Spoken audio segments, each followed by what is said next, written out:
Ngayon mga kaibigan, magtitis tayo ng busina naman. Kasi sabi ng mayari, maglalagay daw tayo ng busina. Ngayon, paano natin ito aalamin kung good siya? Kung nakikita nyo yung dalawang paa na ito,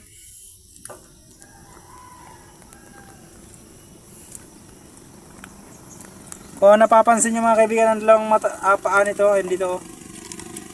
Oh. Wala naman siya mga kaibigan. Pag ganito yung ating busina, ibig sabihin ano siya, wala naman siyang polarity, universal siya. So kahit alin lang dyan ilagay mo, pwede mo dito ilagay sa negative, pwede mo din dito ilagay sa positive. So alin man sa dalawang paa yan, ang pagtitesting yan, masusubukan natin. Ilagay natin sa positive yung isang paa, positive, yan, kalagay na. Tapos yung isa, kailangan ito ng ground, dito natin ilalagay. Dapat